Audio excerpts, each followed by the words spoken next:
Okay, let's go.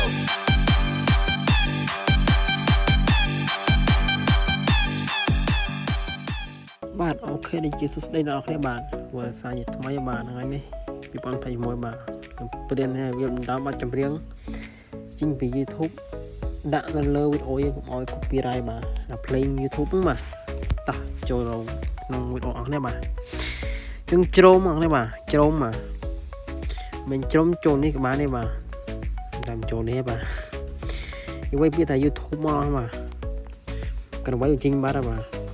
នេះអត់ចាំបែកកងសាបាទយើងចូលក្នុង YouTube មកកន្លែង channel យើងមកយើងចូលមើល channel បាទ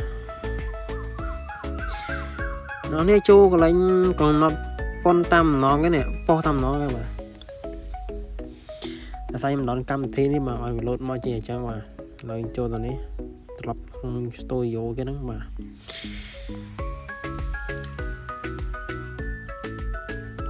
ដល់នេះណាបាទដល់ឃើញលេខឃើញខាងបាទខាងក្រុងគេផុតបាទចុចមកនេះបាទណាបាទវាចេញមកនេះបាទមកផ្លោះនេះបាទនៅក្រុមនោះនេះដាក់បង្ហាញដង30ដង50ក៏បានដែរបាទនេះ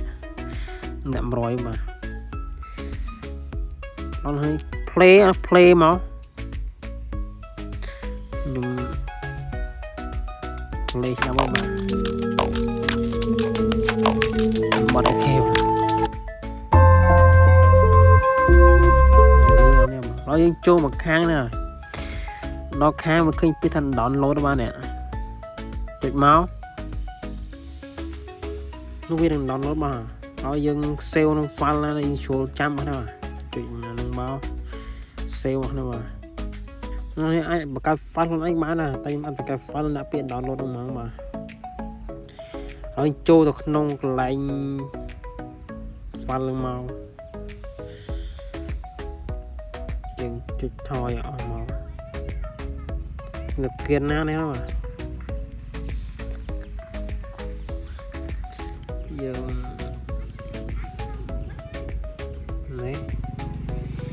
នេះបាត់ចម្រៀងដែលខ្ញុំ download បាទនេះមិញនេះ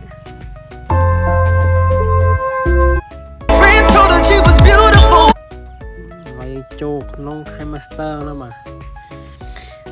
នឹងចូល KineMaster យើងធ្វើការ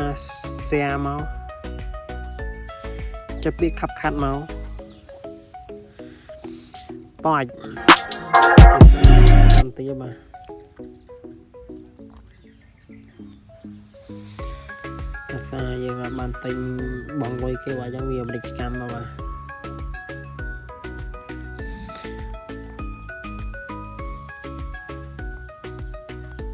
ជិះស្ទះតែមកបាទបាច់ចូលហ្នឹងបាទនេះបាទវីដេអូវាប៉ុណ្ណឹងណាបាយគឺ subscribe និង like ខ្ញុំផងបាយ